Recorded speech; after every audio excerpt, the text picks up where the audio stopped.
France 2005. Parisian suburbs go up in flames in the biggest riots in 40 years, the worst in post-war Europe. 4 dead, 54 injured, thousands of arrests, 10,000 cars burnt.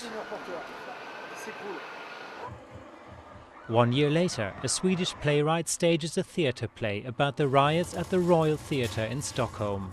And now, 5 years after the events, the play has finally come to France. Ils rampent par terre! Oui, c'est vrai, c'est ce qu'ils font! The play, KLIMAX, captures the anger and the despair of the rioting youths, often from immigrant backgrounds.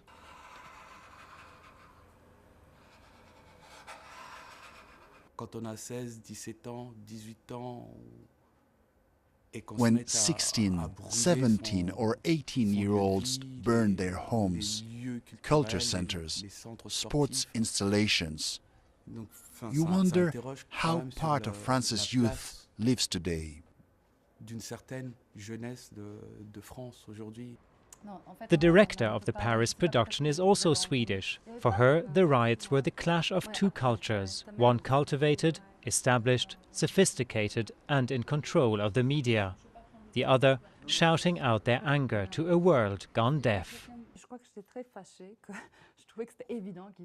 It made me very angry because it was clear that they tried to say something that nobody was able to hear.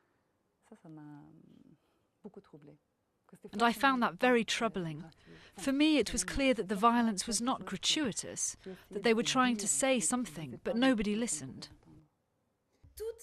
Panicked politicians stepped in, promising jobs, education and better housing. But 5 years on, these actors are not convinced. Cindy plays an architect, offering a superficial solution, moving high-rise ghetto buildings around to make them look nicer. Nobody is fooled.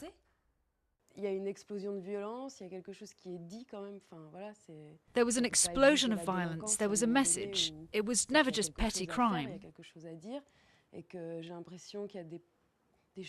This demanded action and dialogue, but my impression is that politicians just offered something to keep them quiet, but nothing changed on the ground. Playwright Lisa Langseth's work casts a perceptive glance on France today, but not just France. It's about minorities who struggle to make their voices heard anywhere.